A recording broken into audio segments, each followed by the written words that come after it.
Hello everyone and welcome back to Poorva's Cafe Clash. आज हम बात करने वाले हैं एक reputed and well known eye surgeon के साथ में जिनका नाम है डॉक्टर अमित सोलंकी। आज हम बात करने वाले हैं सबसे ज़्यादा प्रिवेलेंट बीमारी के बारे में जो कि है ब्लैक फंगस। तो चलिए सुनते हैं डॉक्टर अमित सोलंकी क्या कहते हैं इस बीमारी के बारे में। Thank you so much sir time निकालने के लिए। My pleasure. Thank you so much. So today we'll be talking about black fungus, which is the most hyped disease right now, and बहुत ज्यादा लोगों के मन में डर बैठा चुकी है ये बीमारी ऑलरेडी। तो सबसे पहले तो आप हमें ये बताइए कि ब्लैक फंगस होता क्या है। Okay. So I would really appreciate कि आपने इस टॉपिक को इस टाइम पे उठाया है because as you rightly said बहुत ज़्यादा दहशत बनी हुई है, लोगों में बहुत ज़्यादा भय का माहौल बना हुआ है क्योंकि अभी लोग कोविड से ही अपन बाहर नहीं आ पा रहे और एक नया डेडली फंगस आ गया है। सो ब्लैक फंगस जो है उसको म्यूकोरमाइकोसिस कहते हैं और ये एक अपॉर्चुनिटी इन्फेक्शन है ना। कोविड से पहले समय में भी ये होता था लेकिन लाइक नॉर्मली ये फंगल ग्रो है, इट इज वेरी कॉमन है ना। ये जैसे आपको डस्ट में, सॉइल यानी कि जैसे आपके गार्डन्स में भी जो सॉइल है या आपके जो प्लांट्स है उसकी जो सॉइल्स है उसमें ये पाया जाता है ना। जैसे पेड़ के पत्ते जो सड़ जाते हैं या वेजिटेबल सड़े हुए, फ्रूट सड़े हुए, इन सब में ये फंगस पाया जाता है। लेकिन जब नॉर्मल हेल्दी इंसान उसके जो फंगल पे स्पोर्स को इनहेल करता है तो हमारी जो बॉडी की इम्यून सिस्टम होती है उस स्पोर्स को डिस्ट्रॉय कर देती है और उसका इन्फेक्शन नहीं होता है। लेकिन जहाँ पे इम्यूनिटी डाउन हो जाती है तो ये फंगस का इन्फेक्शन उन लोगों को हो जाता है और इसीलिए इसको अपॉर्चुनिटिक इन्फेक्शन कहते हैं कि जहाँ इम्यूनिटी डाउन हुई इस फंगस को अपॉर्चुनिटी मिल गई। तो शुरू में नॉर्मली ये नोज या माउथ के माध्यम से जाता है। तो उसके बेसिकली अगर अपन अभी के जो ब्लैक फंगस कोरोना के बाद में फैल रहा है उसके स्टेज को हम डिवाइड करें तो ये 4 स्टेज में होता है ना। पहले स्टेज में ये नोज में इन्फेक्शन फैलाता है, उसके बाद सेकंड स्टेज में ये साइनसिस में जाता है, थर्ड स्टेज में ये आंखों के स्ट्रक्चर को डैमेज करता है, आंख में स्प्रेड होता है, एंड फोर्थ स्टेज में वो ब्रेन तक पहुंचता है। तो अगर वो थर्ड स्टेज में एग्रेसिव हो जाता है तो विजन लॉस यानी कि दिखना बिल्कुल बंद हो सकता है, और अगर ब्रेन तक पहुंच जाता है तो लाइफ का भी खतरा हो सकता है। तो ब्लैक फंगस जो है वो आज की तारीख में बहुत ज्यादा केसेस देखने को मिल रहे हैं and it is a mucormycosis opportunity infection. Okay sir जैसा कि अभी सुनने में बस यही आ रहा है कि जिनको कोरोना हुआ था, कोविड पेशेंट्स थे या जो कोविड रिकवर्ड पेशेंट्स है, ये उनको बहुत ज्यादा हो रहा है। तो क्या ये सिर्फ उन्हीं लोगों को होता है या ये किसी को भी हो सकता है, यानी कौन लोग सबसे ज्यादा रिस्क पे है इस डिजीज से। देखो, पहले मैं बताया कि ब्लैक फंगस ये कोई नया फंगस नहीं है। जैसे कोरोना वायरस एक नया आया है ना, कोविड, उस तरह से ब्लैक फंगस कोई नई चीज नहीं है, ये पहले से भी है। लेकिन पहले बहुत रेयरली होता था, जहां हम साल के शायद 1 या 2 केस मुश्किल से देखने को मिलता था। तो पहले अगर अपन कोविड एरा के पहले की बात करें तो जिसकी इम्यूनिटी बहुत ज्यादा कमजोर है, खास करके जो ब्लड कैंसर के पेशेंट हैं या फिर जिसको ऑर्गन ट्रांसप्लांट हुआ है जैसे कि किडनी ट्रांसप्लांटेशन या लीवर ट्रांसप्लांट, उन लोगों को, ऐसे पेशेंट्स को इम्यूनो सप्रेशंस के ट्रीटमेंट्स, इंजेक्शंस ऑलरेडी चलते हैं, यानी कि उनकी इम्यूनिटी बहुत कम होती है। ठीक है। ओके। HIV एड्स के पेशेंट्स हो गए, तो वैसे अनकंट्रोल डायबिटीज पेशेंट्स हुए, उन लोगों को ये रेयर केसेस में होने को दिखता था। लेकिन अभी specially second wave of corona के बाद में, फरवरी के बाद में, इसके बहुत ज्यादा केसेस बढ़ गए। तो अभी क्या हो रहा है, सभी लोग, आपने बहुत अच्छा सवाल पूछा कि इसका खतरा किन लोगों को है। तो सभी लोगों को भय का माहौल बनाने की जरूरत नहीं है। ये जरूरी नहीं कि कोविड के हर पेशेंट्स को या कोविड से रिकवरी हुए हर पेशेंट्स को ब्लैक फंगस होगा, ये बिल्कुल जरूरी नहीं है।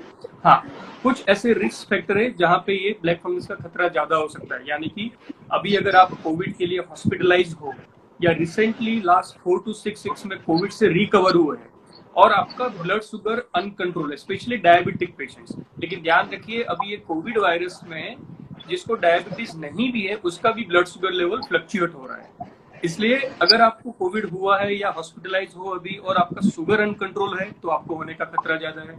अगर आपका बहुत ही स्टीरॉइड्स का हायर डोज लगे, है ना, या हाई एंटीबायोटिक्स, टोसिलिजुमाब इंजेक्शंस, ऐसा ये सब कुछ बहुत ही हाई डोज में लगाया गया है तो आपको होने का खतरा है। जिन पेशेंट्स को मैकेनिकल वेंटिलेशन की आईसीयू में जरूरत पड़ी है या जो 2-3 सप्ताह तक जिसको ऑक्सीजन सपोर्ट की जरूरत पड़ी है, वैसे ही केसेस सबसे इंपॉर्टेंट रिस्क फैक्टर्स की बात करें तो 2 है। कोविड में जिसको बहुत ज्यादा हाई डोज के स्टीरॉइड्स लगे हैं या जिसका शुगर लेवल बहुत ज्यादा अनकंट्रोल्ड है, उन्हीं को इसका खतरा ज्यादा होता है। अच्छा सर। सर खतरे की तो बात हो गई यहाँ पर, लेकिन कभी हमको ये हो जाए तो हमें पता कैसे चलेगा कि हमें ब्लैक फंगस हो गया है? इसके सिम्टम्स क्या है, लक्षण क्या दिखाई देते हैं इसके? एग्जैक्टली, देखो ये भी एक बहुत ही अच्छा सवाल है, क्योंकि जैसे मैंने बताया कि सबको होता नहीं है, इसलिए भय का माहौल नहीं बनाया, लेकिन हमें सतर्क रहना है। तो सतर्क कैसे रहना है? अगर जो भी इस रिस्क फैक्टर, जो रिस्क कैटेगरी वाले पेशेंट्स में जो लोग भी आते हैं या जिसको अभी कोविड से जस्ट रिकवर है, उनको ये अपने सिम्टम्स पे वॉच रखना है। अगर आपको सिम्टम्स पता है तो इसकी सबसे इंपॉर्टेंट चीज है कि इसको अर्ली डायग्नोसिस करके जितना हो सके उतना तुरंत उसकी ट्रीटमेंट चालू करानी चाहिए। तो इसके अर्ली सिम्टम्स क्या क्या होते हैं?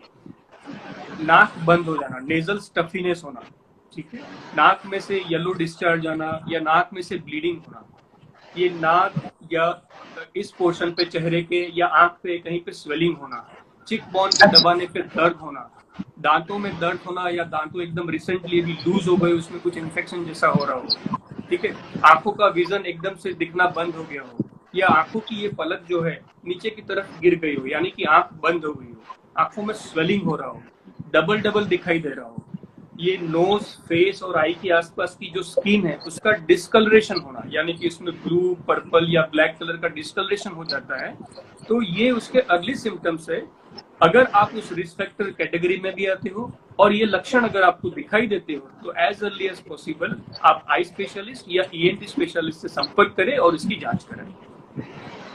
जी सर। सर लक्षण तो आपने बता दिए कि ये इसके लक्षण होते हैं, पर इससे बचने के लिए हमें क्या करना चाहिए? कोरोना से बचने के लिए तो हमें पता है कि मास्क पहनना है, हमें सैनिटाइजर यूज करना है, हमें सोशल डिस्टेंसिंग रखनी है, पर इससे बचने के लिए हमें क्या करना चाहिए? ठीक है, तो ये चीज हमें, ये भी बहुत अच्छी चीज है कि हमको इसके प्रिवेंशन स्टेप्स लेने चाहिए, ताकि सबसे पहले हमें ये ध्यान रखना चाहिए कि हमको ब्लैक फंगस हो ही ना, ठीक है। तो उसके लिए जो लोग को भी अभी कोविड हुआ है या रिकवर हुए हैं उनको ध्यान रखना है, because high blood sugar level is the very important risk factor. इसलिए आपके शुगर लेवल को मॉनिटर करता रहना है और उसको कंट्रोल में रखना है। आप पहले से डायबिटिक हो तो आपका जो भी इंसुलिन या जो भी ट्रीटमेंट चल रही है वो चालू रखना है। अगर आपको कोरोना की ट्रीटमेंट के दरमियान हाई शुगर हो गया है तो उसको भी आपके डायबिटोलॉजिस्ट से या आपके फिजिशियन से संपर्क करके उसको कंट्रोल करना है। सबसे इंपॉर्टेंट स्टेप्स है आपका शुगर लेवल कंट्रोल में रखना, पहली चीज। सेकेंड चीज है कि अगर आप कोविड के लिए ट्रीटमेंट ले रहे हैं, आजकल क्या हो रहा है ना कि एक व्हाट्सएप पे बहुत ज्यादा एक प्रिस्क्रिप्शन फॉरवर्ड होता रहता है, किसी को भी कोविड हुआ तो वो उसके हिसाब से अपने मन से ट्रीटमेंट चालू कर देते हैं। तो ध्यान रखिए कि स्टीरॉइड्स का या किसी भी हायर एंटीबायोटिक्स का जुडिशियस एंड रैशनल यूज होना चाहिए, उसका मिस यूज नहीं होना चाहिए। स्टीरॉइड्स अगर चालू करना भी पड़े तो डॉक्टर की एडवाइस में और उसके सुपरविजन में ही उसको स्टार्ट करना चाहिए। हाई डोज स्टीरॉइड से आपकी इम्यूनिटी भी कम होगी, आपका शुगर भी बढ़ेगा और ये अपॉर्चुनिटी इन्फेक्शन उसका फायदा उठाएगा। तो दूसरी चीज है आपका स्टीरॉइड्स या किसी भी दवाइयों का जुडिशियस एंड रैशनल यूज होना चाहिए। तीसरी चीज, जिस लोगों को भी ऑक्सीजन सपोर्ट की जरूरत है तो वो ऑक्सीजन के जो मास्क है या उसकी जो ट्यूबिंग्स है उसका हाइजीन मेंटेन रखना है। प्लस जब हम ऑक्सीजन किसी को देते हैं तो एक ह्यूमिडिफायर होगा, आपने देखा होगा, जिसमें हम पानी डालते हैं। वो जो पानी है वो क्लीन एंड स्टेराइल वाटर होना चाहिए, ऐसा नहीं कि कोई भी टैप वाटर आपने यूज कर लिया। ये तो हो गए जब आप हॉस्पिटल में एडमिट हो। ऐसा जब आप हॉस्पिटल से डिस्चार्ज होकर घर आ जाते हो उस टाइम भी आपको आपकी इम्यूनिटी बनाए रखने के लिए एक अच्छा न्यूट्रिशियस डाइट फॉलो करना है, आपका पर्सनल और एनवायरमेंटल हाइजीन मेंटेन करना है।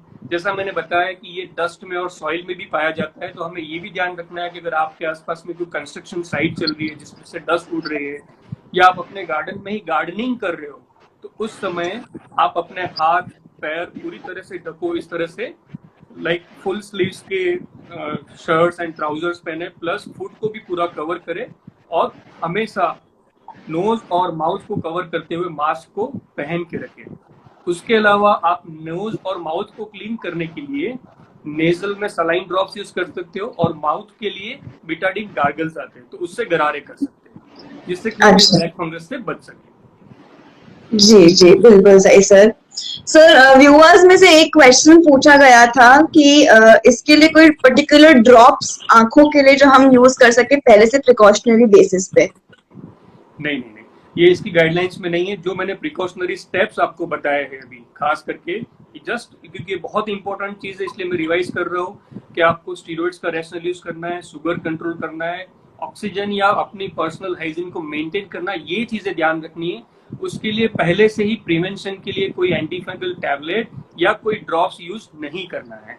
हाँ, जो पेशेंट्स जैसे मैंने बताया आईसीयू में या वेंटिलेशन पे है, उनको प्रोफाइलेक्टिकली, क्योंकि वो हाई रिस्क कैटेगरी में आते हैं, तो डॉक्टर उनको जरूर प्रोफाइलेक्टिकली एंटी फंगल के टैबलेट्स या सिरप एडवाइस करते हैं, बट ऐसा कोई ड्रॉप्स नहीं होता है जिससे हम प्रिवेंट कर सके, तो वो प्रोफाइलेक्टिकली यूज नहीं करना है। जी सर, बिल्कुल सही कह रहे हैं आप। खुद नहीं करना है, डॉक्टर से पहले एडवाइस करके ही सारी चीजें करनी है। बिल्कुल। सर, कभी ब्लैक फंगस हमको हो ही जाता है, चलिए मान ले कि हो ही गया, तो इसका ट्रीटमेंट कैसे होता है सर? ये देखिए, मैंने आपको शुरू में ही 4 स्टेप्स बताए कि नोज, उसके बाद साइनस, उसके बाद आईज और उसके बाद ब्रेन में जाता है। तो उसकी जो डेडली 2 कॉम्प्लिकेशन, एक है आंख का विजन कंप्लीटली चला जाता है और दूसरा ब्रेन में गया तो डेथ भी हो सकती है। तो हमको ये 2 डेडली कॉम्प्लिकेशन जो है, हमको आंख को भी बचाना है और जान भी बचानी है, ये 2 चीज। तो वो कब हो जाएगा? जब हम उसको अर्ली स्टेज में ही उसको डायग्नोसिस कर लेंगे। अगर शुरुआती अवस्था में ही हम ब्लैक इन्फेक्शन को पकड़ लेते हैं, तो उसके लिए मैंने बताया कि अगर आप हाई रिस्क कैटेगरी में हो तो जो सिम्टम्स बताए उसके ऊपर वॉच रखिए। जैसे ही आपको अर्ली सिम्टम्स होते हैं तो उसको निग्लेक्ट नहीं करना है। हमें भय का माहौल नहीं बनाना है, लेकिन हमें सतर्क रहना है कि अगर मैं उस रिस्क कैटेगरी में आता हूँ और मुझे शुरुआती लक्षण दिखते हैं, तो वो पहला सिम्टम्स दिखते ही आई स्पेशलिस्ट या ईएनटी स्पेशलिस्ट के पास जाइए। तो सबसे पहले आई स्पेशलिस्ट या ईएनटी स्पेशलिस्ट को डाउट लगते ही वो या तो नेजल एंडोस्कोपी करेंगे और आपका सीटी स्कैन या एमआरआई कराएंगे। उससे ये पता चल जाएगा कि ये फंगस है या नहीं, और है तो कितना एक्सटेंट तक उसका फैला हुआ है। एक बार उसका वो डायग्नोसिस हो जाता है, फिर उसकी जो ट्रीटमेंट होती है, वो ट्रीटमेंट एक मल्टी डिसिप्लिनरी होती है, यानी कि उसमें बहुत सारे डॉक्टर्स इन्वॉल्व होते हैं। उसमें eye specialist, ENT specialist, neurosurgeon, आपका माइक्रोबायोलॉजिस्ट, ये सब मिलके उसकी ट्रीटमेंट करते हैं। तो अगर ब्लैक फंगस हो जाता है तो किसी अच्छी हॉस्पिटल में उसको एडमिट होके उसके लाइपोसोमल एम्फोटेरेसिन बी नाम के इंजेक्शंस लगते हैं, और साथ में ईएनटी सर्जन और न्यूरोसर्जन द्वारा एक सर्जरी की जाती है शुरुआती अवस्था में, ताकि साइनस और नाक में जहां जहां भी वो फंगस और डेड टिश्यूज है उस सबको स्क्रैप करके निकाल दिया जाए, ताकि आगे इन्फेक्शन ना बढ़े।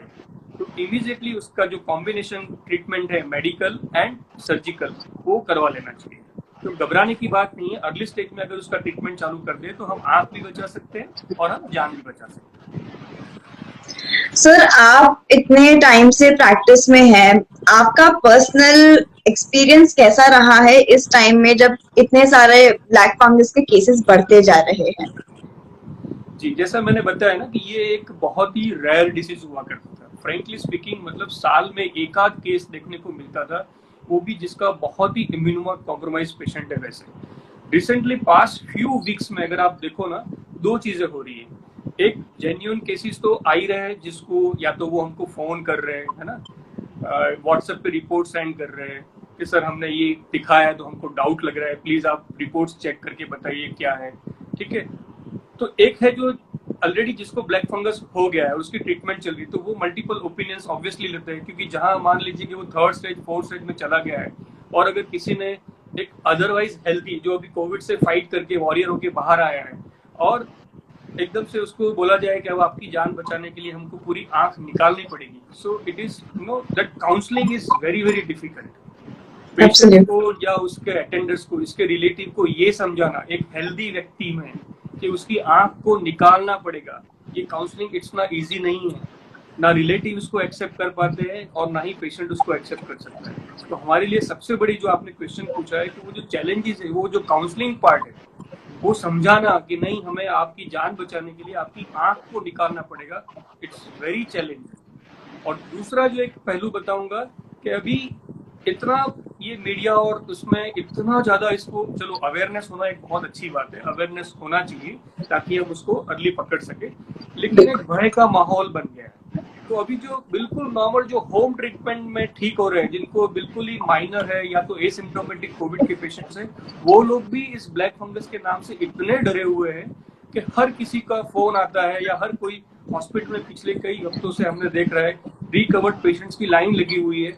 सर हमको थोड़ा सा यहाँ पे कुछ पेन जैसा हो रहा है, हमको थोड़ा सा सांस लेने में थोड़ा सा, मतलब जो नॉर्मल हमको कुछ है नहीं, लेकिन वो डर के मारे बस वो रूल आउट करने के लिए चेकअप के लिए आना चाह रहे हैं कि सर हमको कोविड हुआ था, ये ब्लैक फंगस नया आ गया, वो तो नहीं हो गया हमको। तो दोनों ही चीजें, जिसको ब्लैक फंगस नहीं है वो डरा हुआ है तो इसलिए भी वो ओपिनियन ले रहे हैं, और जिसको है उसका हमको काउंसलिंग करना, जब हम उसको ट्रीटमेंट के बारे में जो रिस्क और बेनिफिट बताते हैं, इट्स वेरी चैलेंजिंग। किसी का भी इस तरह से काउंसलिंग करना कि आपकी आंख को निकालना पड़ेगा, इट्स वेरी, तो मैं सिर्फ ये एक टेक होम मैसेज दूंगा कि उसको सतर्क रह के आप उसके लक्षण को ध्यान में रखें और भय का माहौल ना बनाते हुए उसकी आप अर्ली जांच कराइए।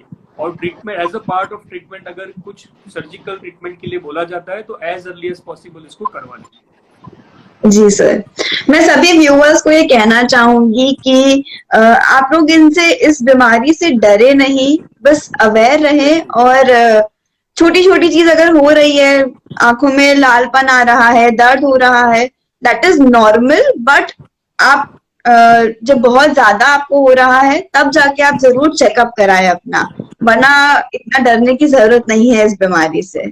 जहां भी आपको डाउट लग रहा है आप अपने आई स्पेशलिस्ट को या ईएनटी स्पेशलिस्ट को कांटेक्ट करिए, है ना। जैसे आपने बताया अभी समर का सीजन है, तो समर में वैसे भी एलर्जी की वजह से आंखें लाल होना, इचिंग होना होता है, तो इसमें डरने की जरूरत नहीं। डाउट है, ठीक है, आप डॉक्टर से बात करके अपना डाउट क्लियर कर लीजिए। जी sir, thank you so much sir, time निकालने के लिए और इस टॉपिक पर बात करने के लिए, और अवेयरनेस जगाने के लिए कि इतना पैनिक करने की चीज नहीं है ये।